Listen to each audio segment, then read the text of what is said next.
intelligent look at terrorism. I'm your host, Phil Gurski, and I have a bit of a treat for you today. If you'll recall, about 5 months ago, I joined a guy called Stephen Bonnell on his site. He calls himself Destiny. We had a very wide-ranging chat on all things that was happening at the time. This is just after the Iranians shot down an airliner in which many Canadians died in the aftermath of the assassination of General Soleimani by the Americans. We talked about various things to do with terrorism, national security, international relations, and Stevens invited me back for part two. And the genesis was a conversation I wanted to have with him about why we're not seeing terrorism, at least not a great deal of terrorism in the West during the outbreak, the pandemic of the novel coronavirus, COVID-19. And a bunch of other matters that I'm sure will ensue from our conversation. So have a listen. It's about 45 minutes in length. Have a listen to what Stephen and I have to talk about. Wide-ranging topic. I'm sure you'll enjoy it. We'll talk to you soon. All right. Hey, guys. What's up? I'm joined today once again by Phil Gurski. Am I pronouncing that last name correctly? Absolutely. Yeah. Yeah. And we chatted in the past once about, what was our last chat about? Mostly about the sort of Iran, what was happening after the Iranian shoot down of that airliner. Soleimani. Yeah, I remember. Yeah. Gotcha, yeah. And then you emailed me. You reached out about chatting about, I guess, like curious things going on with the lack of terrorist attacks over the COVID-19 stuff. Or Yeah, everyone was calling for, when the economy went down, which means that people weren't going to work, including your law enforcement and security services. A lot of people said this is going to be the next harbinger of a terrorist wave. And guess what? We haven't seen it, which is really kind of curious. So maybe some of the experts were wrong when they called for this prediction back in March and April. Mm-hmm. What, so when you emailed me, it was specifically in regards to like, I guess like incel terrorist attacks or kind of the, Yeah. So what happened was back in February of this year, a young man, so he's a young offender under Canadian law, so we can't name him. His identity is protected. Mm-hmm. He went into an erotic massage parlor in Toronto, and he stabbed to death one woman and injured another. So he was charged with first-degree murder and attempted murder.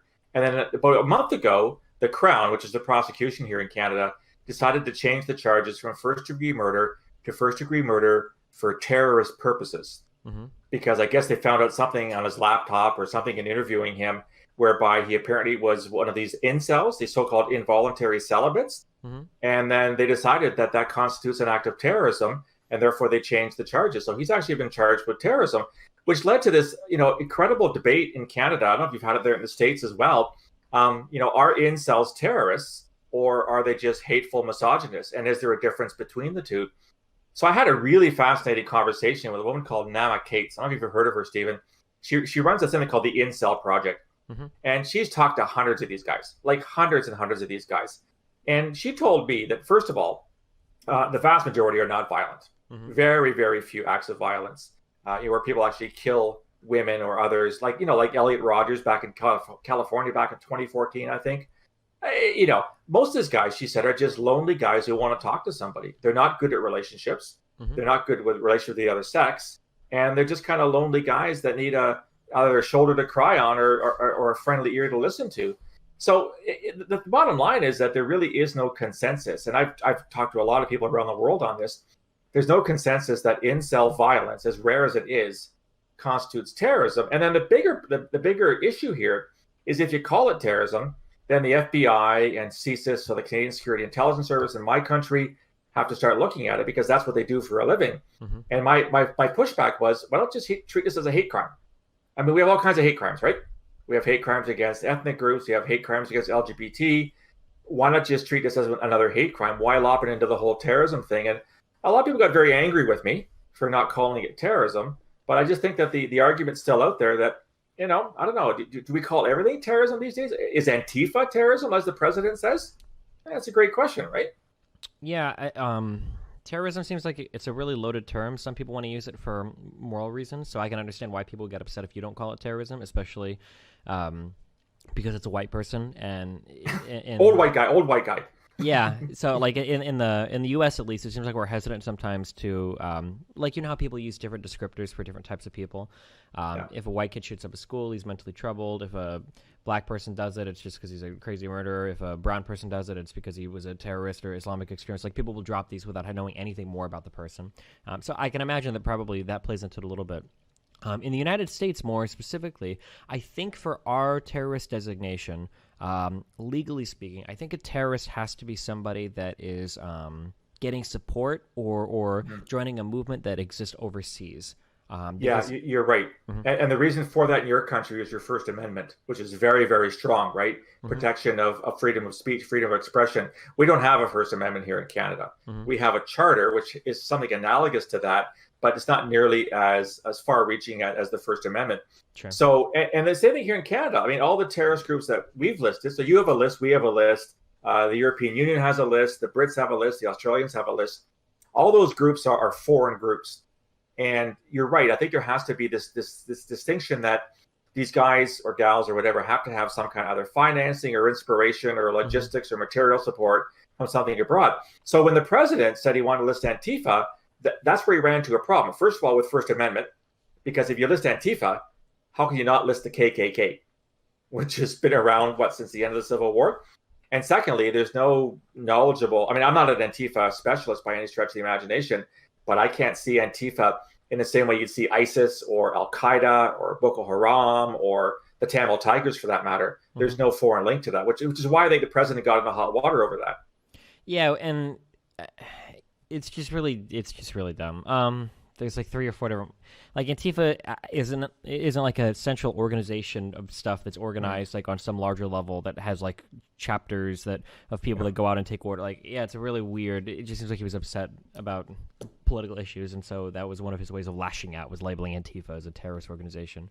But yeah, I'll be curious to see what the FBI turns up insofar as like foreign support of local protesters goes. Right. Well, and you raised a good point about organization too, right? You look at something like ISIS or Al-Qaeda, which is what I worked on and when I worked in security intelligence for 30 years, worked at like the Islamist extremist jihadis. You know, Al-Qaeda's got a main headquarters, if you want to call it that, and a bunch of branches. There's an Al-Qaeda branch in North Africa. There's one in Yemen. There's one there's one in Somalia, et cetera, et cetera. ISIS, of course, has about 20 affiliates around the world, all very active. So Antifa doesn't have that. There's no PO box to talk to Antifa. Yeah. Similarly, there's no PO box to talk to Incel, so that you come into the same problem there. If you try to list Incel, A, there's no organization, B, it's domestic. So you can't go down that pathway without changing the law, or in your country's case, the Constitution. So anyway, the case here in Canada, it could be precedent setting. We're waiting. I mean, it'll take months and probably years to go to trial. Yeah. And then the fact that he's a young offender really complicates things, probably in your country as well, right? You don't learn a lot about young offenders for reasons we both understand. So I guess we'll have to, we have a conversation a year from now or 2 years from now when this thing finally happens, and we'll see if I'm right, everybody else was wrong, or vice versa. I don't know. We'll have to sort of, I don't know, be patient, I guess. Yeah. Let's see. Well, what else? What else is going on in the world? I want to go back to that first point about, why haven't we seen more terrorism since COVID? Because let's face it, right? Both our countries economically, they're in the shitter, although they're getting better slowly. I've talked to people who work for law enforcement and security intelligence. They're basically on emergency staff as well, because they can't work like they used to for the same reasons you and I can't work, right? You can't go to an office. Yeah. You can't take the train to work, et cetera, et cetera. So you'd think that with fewer people on the ground, so your spies and your cops and all that kind of stuff, there'd be more terrorism. And in actual fact, there hasn't been. I mean, off the top of my head, since COVID, so let's date the 1st of March for COVID. About that time, the number of successful terrorist attacks, or even attacks that were stopped, I can count on the fingers of 2 hands throughout the Western world. None in my country, couple in your country, one in Missouri, I think, one in Texas. Very, very few numbers, maybe 1 or 2 in Germany, 1 in the UK. We're just not seeing that. Whereas in places like Afghanistan or Nigeria or Somalia, I mean, it's business as usual. I mean, I tweet every day a half dozen attacks in those countries every single day. What do you think it's possible for like Western world where people are quarantining that there's just no point in doing a terrorist attack right now because there are no target environments? Like, yeah, I've heard that's an interesting point. I've heard that as a possibility because Brian Jenkins, who's one of your country's best terrorism scholars, always said the terrorists want a lot of people watching. Well, if we're sitting playing video games in our houses or having chats like you and I, we're not watching, right? Well, I mean, not even necessarily like people watching, but in terms of like ability to kill a lot of people, like targets. Because everybody's inside. Yeah. Well, exactly. And so, if you're a terrorist group, you want to do the most damage possible. So, if you went to an airport anywhere in your country or my country a month ago with a bomb and tried to blow up people waiting for their flight, you'd probably kill the cleaning staff because there's nobody waiting for a flight, right? No one's taking flights a month and a half ago. Yeah. The other thing is, what is interesting is that when COVID broke out, this is an actual fact, both ISIS and the Taliban in Afghanistan said, we're not going to do terrorism now because we don't want our fighters to get sick. We don't want to send our fighters abroad because they might catch COVID and they might die. And then there's a group in Indonesia that said, actually, we want our fighters to die because they become martyrs if they get sick with COVID. It's kind of a bizarre way of wrapping martyrdom into a COVID virus. But I think for all those reasons, I just don't think you're seeing the level of terrorism that people thought there would. And I'm still not seeing, this is what 3.5 months in, and there still hasn't been a spike of terrorism in the West. The spike in the rest of the world is the spike we've been seeing since the 1970s. Like, nothing's changed in terms of what Al-Qaeda is doing and the Taliban and all that kind of stuff. So, Stephen, a lot of people say that COVID-19's changed everything. Well, it hasn't. And it certainly has made our lives a mess. But has it really changed? I mean, is life never going to get back to the way it used to because of COVID? Maybe. But I don't know. I'm not convinced that everything has changed once and for all, and that the world's going to look completely different 6 months or 18 months from now. And from a terrorism perspective, again, you're seeing the exact same thing. The same groups that were active before are active now, and the same groups that were not active before are not active now. In your country and my country and most of the West, terrorism is a blip. It's a rounding error. It doesn't happen that often. Now, thankfully, you've got the FBI, we've got the RCMP and CSIS to stop this kind of thing. And we've stopped a number of attacks over the past 10, 15 years. But this is not a frequent occurrence. Now, if you're in Afghanistan, it's a daily occurrence, right? There's a Taliban attack, or there's an ISIS affiliate called Islamic State in Khorasan, letting off car bombs, IEDs, raiding Afghan soldiers, whatever. Nigeria just had one of the largest attacks in its history just took place this week. Like 90 people were massacred in a village in northeastern Nigeria. That's daily. That's par for the course for those guys. It's not par for the course for us. How has Afghanistan been doing post U.S. withdrawal? Not well. Not well? Not I haven't well. followed anything. No. Is the Taliban still fighting with the Afghan government? Or? Yeah, and the Taliban have come out quite categorically and said, we do not recognize the Afghan government under any circumstance. We will recognize a Taliban government, which essentially establishes an Islamic caliphate / state. And the ISIS affiliate has been carrying out some pretty heinous attacks. About a month and a half ago, they went into a maternity hospital, for Christ's sake, and killed mothers giving birth. Like, I mean, you can't get any lower than that. They killed babies in incubators. Like, you tell me you're a hero terrorist, you're killing a baby in an incubator? Jeez. Like, there's no lower form of subhumanity than that, as far as I'm concerned. So no, Afghanistan's not doing well, and the so-called peace process is going nowhere really quickly. But see, this is where it's a damned if you do, damned if you don't, right? So, when Trump's ever going to withdraw, we're going to sign peace with the Taliban, blah, blah, blah. The fact that we are there, and mostly you guys, we pulled out of Afghanistan in 2014, I think. The fact that we were there in the first place was actually causing more terrorism. Because there's nothing that pisses off locals more than having a foreign power come in and occupy you, whether you're benevolent or not, right? You don't belong there. You just do things that locals don't like. So being there caused terrorism. Not being there caused terrorism. I don't know what the solution is. It do seems like stay longer? I don't understand why. There must be reasons. I just need to look deeper into it. But it seems like so much of our problem sometimes when it comes to especially occupation of foreign countries from the U.S. is that we just don't really have a clear idea of what the hell we're doing. Like we don't really have like any clear, like as opposed to like how we resolved like the Bosnian situation, for like Afghanistan and Iraq, we're just like there indefinitely with who knows what objectives. Some of the stuff that I was reading from like the Afghanistan paper leaks, the amount of money we were just dumping into that country indiscriminately with no concept. The only thing we did for Afghanistan was build up the opium industry for the Taliban to like sell drugs. It's insane. But go back to 9/11, right? Could you not have gone into Afghanistan after 9/11? After 3,000 Americans died at the hands of the Taliban and Al Qaeda, you had no choice, and neither did we as an ally, as a NATO ally kind of thing. So I think that there wasn't a great plan, but I mean, your public would have gone apeshit had you not vowed revenge, right? To find Bin Laden and find Al Qaeda kind of thing. Now the Iraq decision was something completely different. That was a boneheaded move. For all kinds of reasons, mostly political, because someone convinced the president that somehow Saddam Hussein had links to 9/11, which he didn't. and was about to mount a weapons of mass destruction attack against God knows who, his neighbors, the Americans, I don't know who. I just think it's very interesting that, like, post 9/11, we use that to justify an invasion of Afghanistan and Iraq. But it was Pakistan where we eventually found. Yeah, right? I know. Yeah, but Pakistan's our friend. We can't shit on the Pakistanis because they're our friends, right? But this goes well, and okay, how many of the 19 hijackers were from Saudi Arabia? Wasn't it 18 of them? 15. Was it 15 out of 15? And who's the number one ally for your country, not so much my country in the Middle East, it's Saudi Arabia, right? Mm-hmm. So. But you couldn't go down that pathway. But yeah, you're right. A lot of it's hypocrisy, but a lot of it is dictated by its public relations. It's, what is our public asking us to do? And I think that in the aftermath of a terrorist attack of that scale, which I don't think we'll ever see again. Well, never say never, but that's 3,000 people. That's unheard of. It's the largest terrorist attack from multiple countries because of how many different nationalities of people were lost in that building.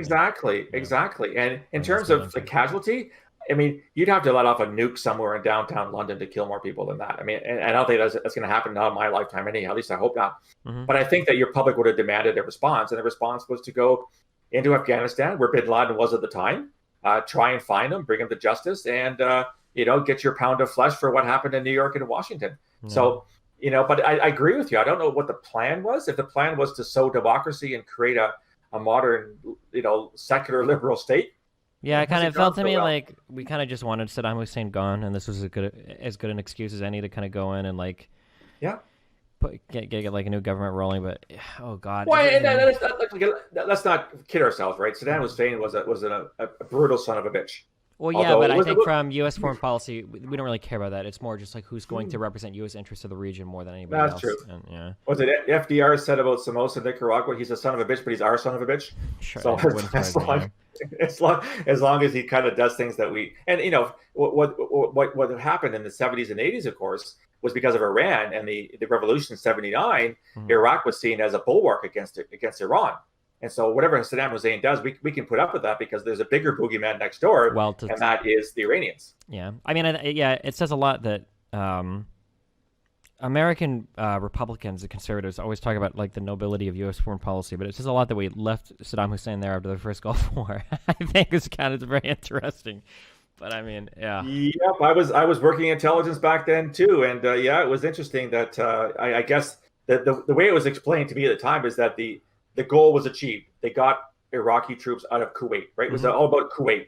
And then once he got back in Iraq, who gives a shit? Right? Who gives a rat's ass? There's a funny story to tell for the Republicans to talk about, because my mom is like very like ride or die Trump, Republican conservative. Like, if America's someplace, because we're getting rid of the bad guys. And it's like, okay. Sometimes. yeah. I don't know. Hey, we're to World War II, right? Yeah. So. Yeah. Do you think we're going to see? I know everything's been kind of put on pause after with the coronavirus stuff. Are we going to see an Iranian response to the execution of Soleimani? Do you think, or do you think they kind of like were like fuck it? Well, we talked about this. Like, it was back in January we talked last. You're not seeing a lot. I mean, the Iranians are really, from what I've gathered. Now, okay, full disclosure, I was an Iranian specialist for about 20 years, but I stopped looking at Iran in detail back in about 05, 06. So. But I still look at it because it interests me, and I still read Farsi, and I just find it fascinating. But from what I've read, I mean, the Iranian economy is in the shitter, partly because of sanctions, partly because it's run by a bunch of ayatollahs that couldn't add 5 cents to get 10 cents.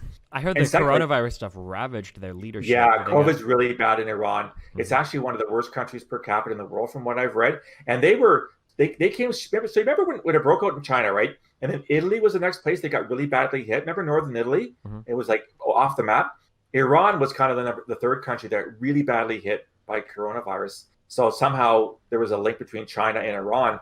And yeah, they've really taken a huge hit. So my guess is that they're busy just trying to keep the lights on, literally and figuratively, right now in Iran. And they're not dicking around. Well, there's been reports of them, upping their support to groups in Iraq. But Iran's always had the power structure in Iraq since Saddam Hussein left, since you guys finally found him. Iran said, thank you very much. He was our number one enemy.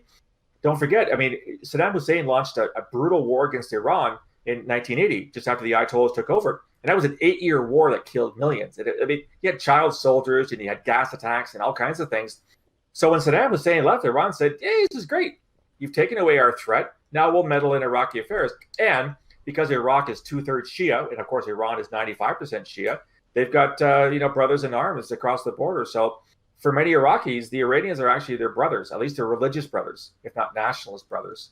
My understanding is that regardless of the shared similarity of Shia, whatever, that because of how bloody and horrible that 8-year war was, that Iraqis and Iranians do have like there's like a lot of bad blood there. Do you think in general would people, I guess, in Iraq see like, I guess, Iranians as being chill? I remember statements made by the prime minister after the U.S. was so reluctant to give support as of recently that they said they might look to somebody like Russia for more help than the United States, since it seemed politically impossible for the U.S. to help. But yeah, I guess, what does like an Iraqi-Iran relationship look like? Yeah, I think it's complicated. So, I mean, religiously, there's a lot in common. Unfortunately, I mean, ethnically, you've got Semites versus Indo-Europeans, because that's what the Iranians are. And, historically, you had a strong Iranian empire under the Shah. You had, all that went on for centuries, kind of thing. So I think that it probably, for some Iraqis, there's no love lost. And yeah, I think you're right. I think the Civil War brings bad memories. Although the Iraqis forget it was Saddam Hussein that started it. He's claimed that he started it because the Iranians were fomenting revolution in his country. And there's maybe a grain of truth that. Yeah. I mean, the Iranians haven't found a good way to meddle that they're going to pass up, right? I mean, there's talk about them being in Venezuela and the Cubans, all kinds of stuff. But yeah, I don't think there's a lot of love lost between the Iraqis and the Iranians. But they, because of the power vacuum, the Iranians have had the opportunity to leverage whatever they want in that country, and they've done so very successfully since Saddam Hussein's regime fell back in 2003.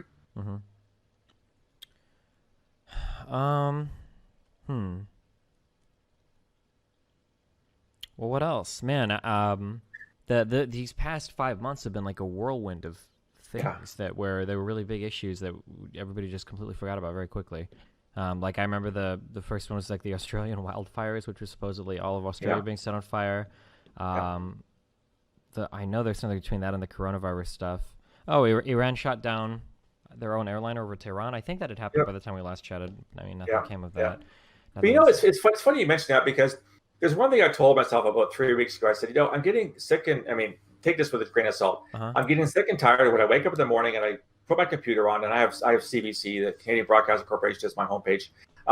Every goddamn story is COVID. COVID this, COVID that. I'm getting a little tired of COVID. Like, I get it. It's serious. I'm not dismissing it. It's a serious illness. We got to prepare for it. We got to do it properly. But I'm tired of reading, every story is about COVID.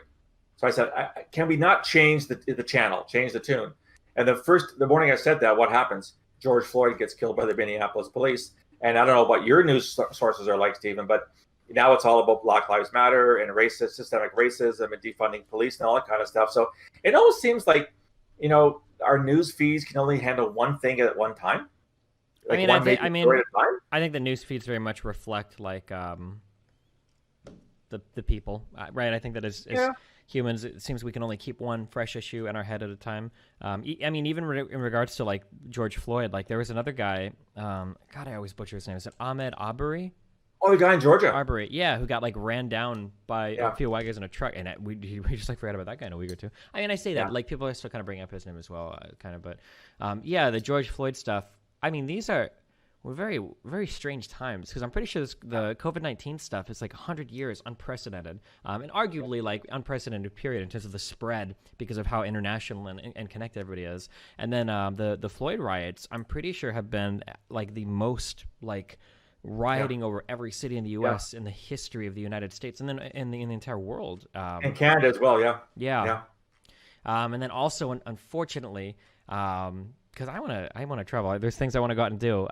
But we've started to reopen some states in the United States, and I think a couple places that had done it like 2 weeks ago had started to report like record-breaking amounts of cases now, as stuff has started to reopen. One of the scariest prospects that I've been introduced to, that some medical people have talked about, I think Fauci included, is this idea that perhaps this like SARS-CoV-2 virus is here to stay. That this is going to be like a yearly thing where it's just a thing that comes and goes every year that wipes out 100,000 people or whatever, or that it's going to be a longer term thing, which would be pretty sucky.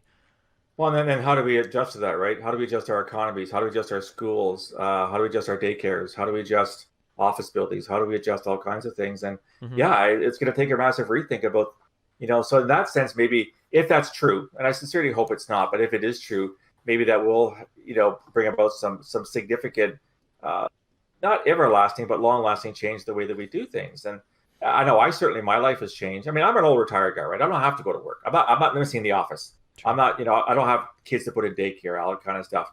But for most Canadians, and I'm sure most Americans, like, a lot has changed right now. But the way you carry yourself on an average day, and if it is this wave after wave after wave, my concern would be, when do people get fed up and say, you know what, I don't care about COVID anymore. It happened last year and the year before and the year before. Yeah, so many are going to die, but I can't afford to lose my job for the fourth time in 5 years. I can't afford to not put food on the table. I can't afford to not be able to pay my lease. I'm a small business owner. I can't afford to, you know what I mean? Yeah, I mean, that'll happen. We'll get there, right? Like, we can't do this again economically. No. Like, this won't happen again, yeah. It didn't have to. I get very disappointed. The U.S. response to this was just unbelievable.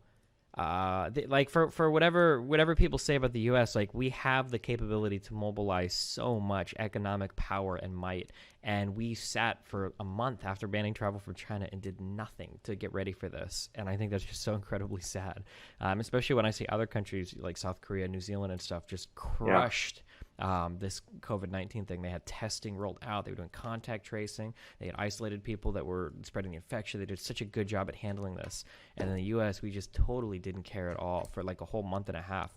I'm half convinced, unless he's just really good at lying, that Trump, honest to God, really thought it was going to be gone in like a week or two.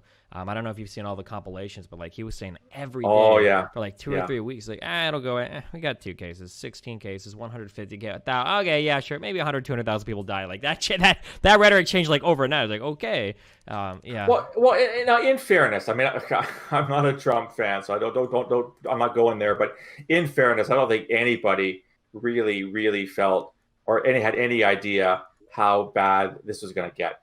It was a few cases here, a few cases there, and then it was a few more, then it was hundreds, and it was thousands, then it was tens of thousands. Yeah, I as much as I can fault some of the things that were not done or not done properly, it's really hard, I think, to lay blame on people, because it's just so, I don't know, It was so. Man, I don't know. When we started to say Italy like succumbed to the, I understand we've never had it before, but it's like, I guess I imagine like counterterrorism, like you must have like some understanding of like some kind of risk assessment where there's like there's specific names for these things, but it's like low probability, ultra high risk events. Where it's like the investment is relatively small in relation to like your entire budget, but like the payoff is massive. And like, it seemed like, I don't know how much you followed in the U.S. It's almost comical that we ran a thing in 2019, in late 2019, called like Project Contagion or something, that was basically doing like a sample epidemic outbreak in the United States. And when you read this report, you have to go back and look at the date, because it almost feels unreal, because the report is literally like, well, there's a lot of confusion between different school districts and state and local and federal governments, because nobody knows what their response is supposed to be. Nobody knows what the PPE is. Nobody knows like how that, and like, we saw all of that play out in real time. And we literally ran like we ran like a whole like not a whole trial. We ran like a whole exercise like concerning all of this, and we failed like in every way. So yeah, I don't know. I mean, like, I don't expect anybody to be 100% like, have perfect foresight or whatever. But it does feel like other countries responded to this in such a more effective manner than the U.S. did, and I don't see a way of excusing U.S. leadership from the total lack of anything that we did between our between our Chinese and European travel ban. We did nothing. We just sat here. Oh, God. I do think there could be a lot of blame placed at the feet of the Trump administration for really doing almost everything wrong from the get-go. But getting back to the point you made, I think it's a really interesting one. I don't think we're good at handling low probability, high risk events. Yeah. So, we know they're out there. And let me go one further, Stephen. Like, so when I worked in Intel, for 32 years. I mean, we never saw pandemics or major viral outbreaks as an intelligence requirement. No one ever told us you need to be up on this thing in case the worst case scenario happens. It's kind of like a meteor strike, right? We know it's going to happen one day. What the hell are you going to do about it? Now, I'm not comparing pandemics to a meteor strike, but we just we didn't have the tools. We didn't have the requirement. We didn't have the priority to say, monitor medical channels or monitor public health officials or monitor nations' health ministers to see what they're saying and what they're hiding, what they're lying about. I think that's changed right now. But I've just written an article for a local newspaper that's a parliamentary newspaper here, saying, like, how do you collect on viruses? What do you collect? And if you collect something, who the hell's going to understand it? I don't know about you, but I don't read medical journals, and I don't read the latest, vaccine testing protocols. Mm-hmm. So if you're an intelligence analyst with the FBI or the CIA or MI6 or CSIS or whatever, you got to understand what you're collecting. And if it's all scientific jargon and all this stuff, I mean, I can't do that. So what do? Do you start hiring scientists to be your spies? Or do you give this stuff to the scientists to look at? I don't know. But I can tell you one thing. I'd be very surprised if any Western intelligence service going forward from this doesn't have at least a moderate effort devoted to staying on top of, and not quite predicting, but kind of monitoring the situation, so that the next time this hits, we don't do such a shitty half-assed job as we've done with this one. Yeah, or no ass job almost. But yeah, I mean, I obviously we can't repeat history, which is really annoying because sometimes it'd be interesting to see, well, what would have been otherwise. But I mean, I think most people agree that these Floyd protests probably were a lot worse than they could have been because people were stuck in their homes for 2 or 3 months doing nothing. Yeah. And it was like, God damn, I'm ready to get outside and let's go. A lot of frustration, a lot of pent up, wanting to do things. And it's almost like a perfect storm, right? Because this is the first time in either of our countries this has happened. So what is it about this particular time? And I think you're right.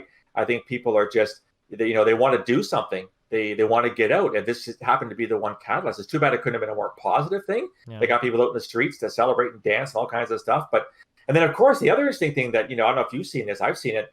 People worried about these mass demonstrations calling for, police force defunding, Black Lives Matter. What if that spreads the COVID virus more? Because no one's I don't know about your country, no one's staying 6 feet apart in my country in these demonstrations, which is what we're supposed to still be doing, right? Mm-hmm.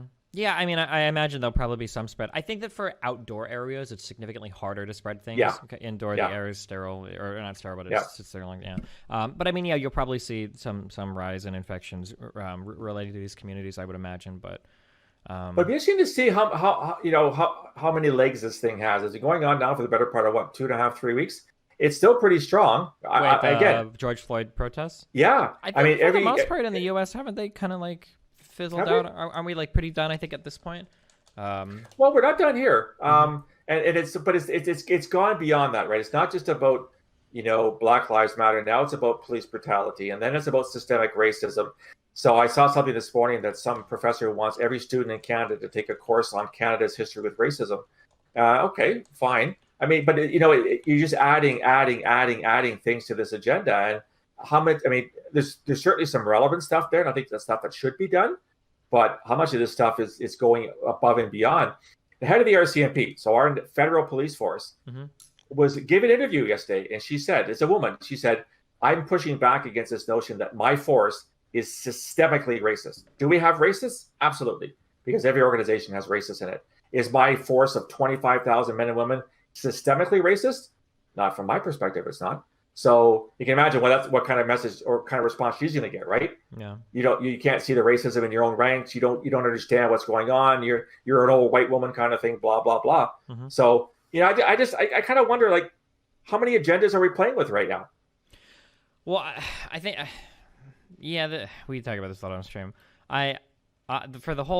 For this issue, unfortunately, I actually think this is one of the easiest things in the world to solve. And it just comes down to getting people out to vote, as dumb as it is. When it comes to policing in the United States, it's a very local thing. Like a lot of people in the U.S., I've seen a lot of like accusations that Obama didn't do anything to clean up the police force. Like, Obama's the president. Like, he's got the FBI, and the CIA and the NSA. Maybe he's got some sway over that because he can, put the heads there. But Obama's not going to do anything about the NYPD or the LAPD or the Chicago Police Force. Jurisdiction. Yeah, but when you look at these elections for, like the mayor in a city is typically the one that puts in the chief of police. These elections have like 20% turnout. And you can imagine with 20% turnout, it's not a bunch of young, poor, minority people voting. It's old, it's Ryan and John. People like me. Yeah, older people that are going out that are voting. And you can imagine these guys probably aren't super fired up over whether No. or not getting arrested with No. marijuana 3 times lands them in jail for a minimum sentence, right? These guys don't care about that stuff. So Exactly. No, I mean, my country's the same. You said 20%. I'd be surprised if in Ottawa, where I am, 20% would be a miraculous turnout for a municipal election. Nobody cares. The issues don't matter. Yeah. And yet they do control budgets. And you're right. They do control police forces. They control emergency response. They control all kinds of things. And, they make decisions on where your taxpayer dollars are going. I mean, I pay a ton of taxes each year in property taxes. And all that goes into one pot, and the mayor and the council decides where to put it. And if you want to change that, well, get your ass down to the polling center and mark your ballot. And if you don't do that, then shut your pie hole, because you didn't vote. You didn't have a part of that, right? But that's democracy. I mean, if you want to change it, then be part of it, as opposed to pointing the finger when you couldn't be bothered to get off your ass and go vote once every 4 years or once every 2 years or whatever. Yeah, it's really frustrating, but I guess we'll see how it plays out. But if people don't actually show up and vote, I wouldn't expect politicians to do anything about any of these issues, because why? The goal of a politician is to get reelected, and if nobody's going to get and vote on these issues, then you're not going to pay attention to it. They'll pay. If it doesn't matter to those who are going to vote you in the end of the day, why would you go out of your way to do it? Yeah, exactly. But no, I think you're right. I mean, something has to be done, right? I mean, there've been. I mean, George Floyd is simply the latest of a long litany in your country and in my country where this has happened. So clearly something is wrong. But I've also been pushing back. I did a few interviews last week. It is the whole thing about defunding police. Okay. I do think that we ask police to do things they probably shouldn't be doing, like care for street people and care for the mentally ill. That's not their jobs. Their job is to maintain law and order and stop people from killing other people. That's what we give police, uniquely in our countries, maybe not your country, we give police, we're the only ones who have the authority to use lethal force. We give them that authority because, they're there to protect us, whether it's gangs or drugs or whatever kind of thing. But we've asked them to do far too many things for which they're probably, I'm not sure they're unqualified, but they're not best qualified. They're probably not best positioned to do either. So why don't we just let them do what they're supposed to be doing, which is, respond to calls, hopefully preemptively before people start dying kind of thing. But why do we have cops putting mentally ill people in hospitals? Why do we have cops? Or sometimes in the morgue, depending on their interaction. I mean, who decided that was a good idea in the first place? I don't know. But to me, I mean, I think there has to be a more intelligent funding of policing as opposed to a defunding. To save you a whole world of pain in case you make a tweet that you end up getting attacked over, that is essentially what it means. I don't know why the messaging is so horrible, but the hashtag abolish the police and the hashtag defund the police. Now, if you ask 10 people what it means, you'll get 10 different answers. But generally, what they'll answer is, well, we don't mean defund the police, like take all the money. We mean reallocate the money into more appropriate sectors that cause a decrease in crime and justice enforcement. Yeah, that's typically what they mean when they say defund or abolish police. I don't disagree with you. I think that's exactly what most people mean. I mean, some of the people maybe on the far left would say, well, police forces are just inherently evil and we don't need police forces. Yeah, defenders of capital. Yeah, but that's not like the mainstream. Yeah. No, I don't think it is either. Yeah. There is a project called Campaign Zero, and I think if you've seen that hashtag 8 can't wait comes from that. And that's kind of an interesting, it's supposed to be like a research-driven set of reforms that could help the police. And they've got like 10 different kind of broad prescriptions that they have, like demilitarization of the police, more community policing, and broken windows policing, like stuff like this. It seems like a good set of suggestions, yeah. I agree. And, I've worked alongside police a lot. I mean, I used to work for a police force, the Ontario Provincial Police, very briefly when I retired from the security service. And police officers are training all the time. They seem to do nothing but train all the time. So, they're doing their best. Are there bad apples? Absolutely. But yeah, I mean, I think we have to constantly look at what we're doing. And you raised the point of militarization. That to me seems to be the one thing that's where the train went off the rails. We militarized our police forces. You look at some of the gear that police forces in our countries have, some of the vehicles they got. For Christ's sake, it's just like the first brigade kind of thing, right? It's definitely assumed a role. I don't think it was ever intended to be there, but for whatever reason, we decided that's the role we wanted the police to play. So I 100% agree. We have to rethink this thing and do it more smartly as opposed to not doing it all. Yeah. It sucks in the U.S. when One thing that I complain about a lot, especially when it comes to like racism or sexism, is that in the Western world we've solved like so many of the easy problems. Like most of the easy problems related to racism and sexism are gone. Like you can't tell a woman she can't work there because she's a woman, or we don't hang black people, on trees while villages get around and watch it happen anymore. Everything is so much more subtle now, and the solutions for a lot of these problems are so multifaceted. So we look at the thing that sucks is that the buck kind of stops with the police. But like there's so many other things, like a lack of funding in schools is going to lead to an increase in crime, like dumb stuff like that, or the way that we approach economic opportunity or educational opportunities for different parts of cities playing into how much crime there is. I hope let me share a story with you. You talk about how things have changed. So my own father, who grew up in Montreal, when he went for his first job after he finished high school, which is as far as he got, he was told by somebody that we think you're qualified, but unfortunately, your last name is Gurski and not Brown. We can't hire you. Yeah, people forget how recent a lot of things have changed. 1950s. Late 40s, early 50s. The one of the stats that a fact that a lot of people don't know is like the first lady in the U.S., the first black lady that went to a non-segregated school is like 65 years old. I know. People always talk about this stuff like it's ancient history, and it's like that's somebody's like parents. But I think, we still have serious problems. I mean, no one's denying that. But I think you raise a good point. We have made some progress, not enough, I don't think. But let's not blow everything up. I mean, there are some good things that have happened. Yeah, for sure. And it probably isn't going quickly enough. But I think we have to recognize. And again, getting back to the police forces, I mean, these are men and women. Do they make mistakes? Absolutely, because they're human. But I don't think that it's like people accuse even my former organization of being racist. And I'm saying nobody that I worked with went to work in the morning with a racist intent. They went to work in the morning. They were gathering intelligence, advising the government what was happening. They did their best to keep Canada and Canadians safe, and our allies as well. So let's remember that at the end of the day, right? I don't think most law, or how to put this better, the vast majority of law enforcement officers don't go to work in the morning thinking they're going to arrest a black guy because he's black, right? Yeah. Not to say there are some bad apples, as I said earlier, but the vast majority just they're carrying out their mandate. It's to keep the public safe. Yeah, I think people forget that sometimes when we talk about like institutional or systemic racism. Like these are systems that kind of self-perpetuate. They don't require like every cop to be like this racist, evil person, and to even accuse it as such kind of underplays a lot of the problems for why things feed into it.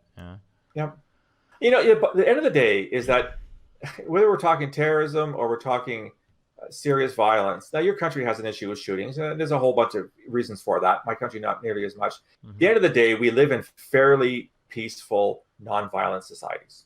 I don't know how often you come across violence in your daily or weekly or monthly. I rarely see it up here in Canada, at least where I live. And let's sort of count our blessings, right? I mean, if you and I were having this podcast in Afghanistan, there's a good chance you and I know someone who's killed in a terrorist attack recently. Or if you're in Somalia, or if you're in parts of Nigeria, or you're parts of Iraq, Islamic State is making a comeback. Well, I'll call it a comeback. They never went away in the first place. But, a lot of countries have a lot greater problems. This is not to dismiss the problems that we have. We have serious problems we have to address. But I think when you step back and you kind of compare things, what we have had some steps forward, and we need to make more. But let's not dismiss the fact that we're not where we were when my dad was growing up. Or your father or whatever. I mean, things have changed, and they've changed, generally speaking, for the better. Again, we can't stop making progress, but we have made a significant distance so far. At least that's the way that I see it. But someone would dismiss me as part of the white privilege class. So I don't know. I don't know what to do with that. One thing that I don't know if we spoke about this directly last time. So one thing that kind of worries me about American politics is that it seems like we are on pace to have some pretty big political whiplash in terms of we went from Barack Obama to Donald Trump, and then now maybe to Joe Biden. These are very significantly different political factions that are being represented in the tops of U.S. leadership in terms of the White House. I really wonder what the implications for that are for like foreign policy stuff. one of the big criticisms I've had of democratic systems is it seems like we're far less able to weather difficult foreign policy decisions than these more unilateral bodies. So, for instance, like China can maintain unpopular political positions because they don't have to worry about winning elections. Whereas in the U.S. or in other Western countries, you're kind of a slave to public support, right? Like a lot of our decision making regarding Iraq, whether people want to admit it or not, it came down to how popular it was in the public for supporting future operations there. If I wonder how the rest of the world responds to, Biden taking office. Like, are we able to reinstate the nuclear arms deal with Iran? Or are they going to say, well, maybe the next president rolls by gets rid of it? Do we reset our relationship with North Korea? Like, I'm really curious what the implications are for that, assuming that Biden wins. I think those are great questions. I think after the initial sigh of release, like, thank God Trump is no longer president, and that'll last for a little while, right? It'll be a celebratory phase. I don't know. I think a lot of distrust has been built up. I think that the historical position that the United States has had, especially since the end of the Second World War, is kind of the guarantor of peace and the guarantor of Western liberalism, has been severely undermined and challenged. I hope people come back, and I hope that the new government goes back to the Obama way of doing things rather than the Trump way. And I don't see why they wouldn't. But a lot of people are pretty pissed. A lot of Western allies are pretty pissed. I know we walk a very fine line here in Canada because my prime minister, whatever you think of him, he can't afford to attack Trump personally and directly. Why? Because, 90% of our trade is with you guys. And we know what Trump's like when he gets criticized, right? He throws sanctions on or closes the border or whatever. Yeah, it's a punishment kind of thing. But I think there's been a lot of loss of stature. But luckily, your country still has the world's largest military. It has the world's strongest economy. You have a lot of things going for you.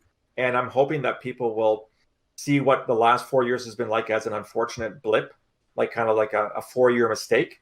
And then we're going to go on to what the United States used to be. Now, sometimes you still piss people off, but generally speaking, I think most people in the West do see the United States as a necessary force as well as a force for good. And I hope you guys can get back there sooner rather than later, because I can't see how much lower it can get right now, because it's bad. It's really, really bad. Ask any Western power, people you talk to them off the record kind of thing. Nobody is looking at what's happening in your country and applauding and saying it's a good thing. I'm really curious what happens if Trump wins re-election. I don't know. I'm moving to Mars. I don't know. I got to get off the planet because well, again, I'm an old retired guy. What do I care? But it's I don't know. I mean, if you think about it, are you surprised that he hasn't actually declared war on anybody since he's taken office? I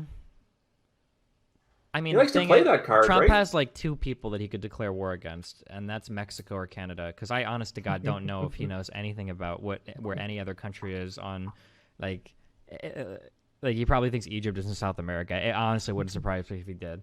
So I mean, I don't see that happening. I mean, I think that if presented with the opportunity to, from maybe somebody in his cabinet, maybe he would.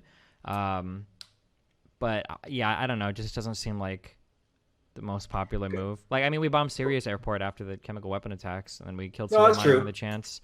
But he does play that card a lot, right? I mean, or certainly he bluffs about it, about getting serious or we're going to take you out, kind of the language he uses, kind of thing.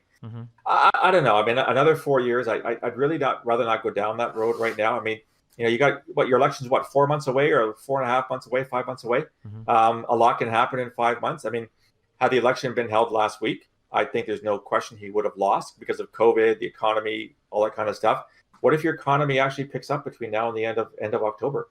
This has been my big worry. My big worry is that, like, and I keep saying this, I really hope I'm wrong. I might be completely wrong. But, like, I feel like once we start getting back into the swing of things, I feel like shit is going to start to, like, explode. Like, businesses are going to reopen. Capital's going to be flowing everywhere. People are going to make investments. People are going to get back to work. I feel like people are going to feel really, really good. Like the first, 2 or 3 days you have after a really bad cold where you're thankful just to be able to breathe again without having to open your mouth. I hope that feeling, that euphoric feeling, doesn't wash over everybody and they're like, oh, okay, shit is fine. Let's just keep going. Like, this is okay, Yeah, well, people have short memories, right? That's the problem. You talked a lot about things happening abroad, and foreign policy does not win elections. Maybe it's in your country is probably a little more important because of your foreign presence, but I can tell you categorically, no Canadian voter gives a rat's ass about foreign policy. Unless there's it's an afterthought. a relevant war going on like right now. Yeah, Like Iraq was like pretty politically relevant, but but it's just it's not as important as can I afford another loaf of bread? Can I send my kids to school? Can I pay my taxes? Can I buy a new car? Kind of thing. Yeah. That's what people vote for. They don't vote for foreign policy, unfortunately. Yeah, for sure. Okay. You have any other final thoughts? Anything you're gonna leave us with? No, it's interesting that there's just so much going on. I'm thinking now as somebody who, like, I worked in Intel for 32 years. It really is a challenge to keep up on. We talked about this earlier. We can't seem to handle one big story or more than one big story at a time.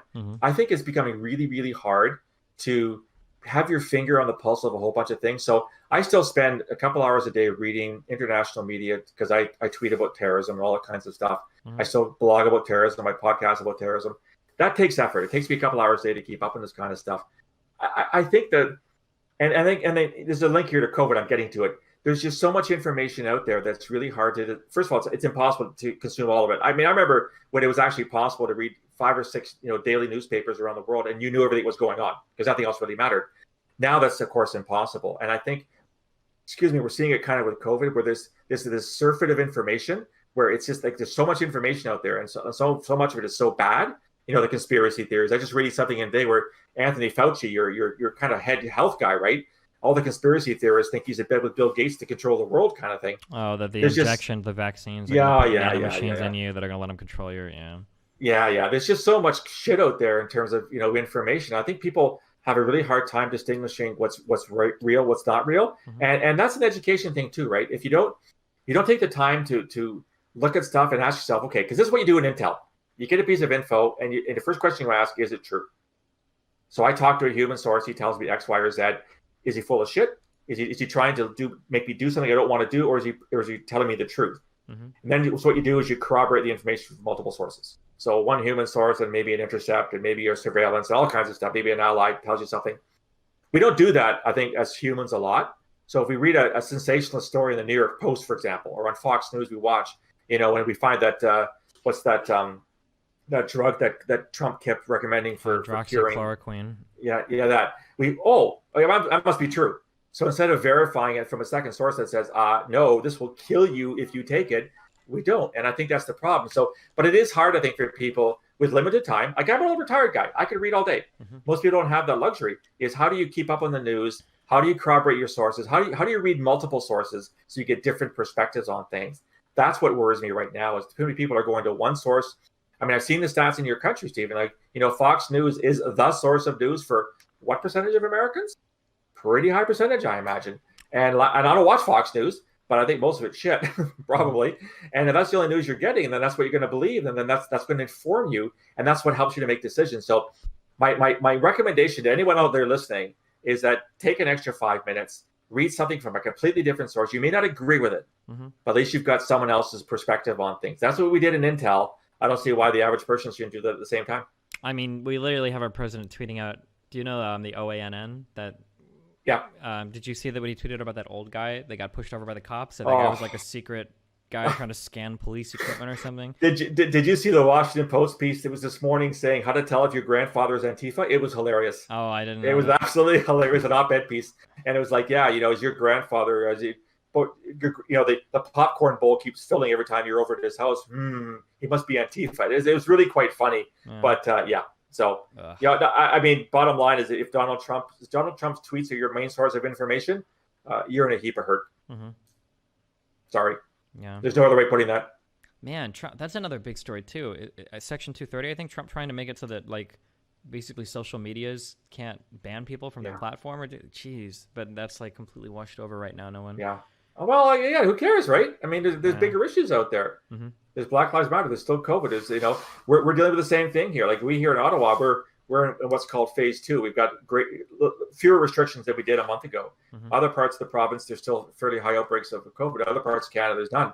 So we're doing this very carefully, but that's still dominating the news, right? How many people died today from COVID? How many got sick? Are we seeing transmission amongst young people? Are nursing homes, are people dying at a record rate, kind of thing? So these other news stories that come out, nobody go, whatever. They kind of shrug. They move on. Not important. Yeah. So, all right. Well, that's the world. Sorry, couldn't be more positive. Yeah. I appreciate the chat. If you could have people follow you on like one area, like what do you care about the most? For your Twitter or? No, I go to my website. So www.borealisthreatandrisk.com, because on there is my Twitter feed as well as all my podcasts, my blogs. I have a whole series of stuff, and they can subscribe to it free of charge by putting their email address. Mm-hmm. They get a daily digest of all things terrorism and intelligence related, free of charge. There's such thing as a free lunch. Gotcha. All right, cool. Well, okay. Listen, I appreciate talking to you, Phil. If you have anything in the future. We'll talk again soon. Take care. So that was my conversation with Stephen Bonnell. What did you think? What did you think about the range of topics that we talked about? What did you think about our interaction? What did you think about the way that we bantered back and forth?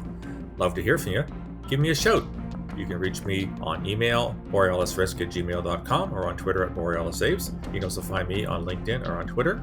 If you like this content and want to receive more, please go to my website, www.borealisthreatandrisk.com. Hit the subscribe button, fill in your information. You'll get a free daily digest to your inbox once a day, every morning. I'll talk to you again soon. Until then, stay safe.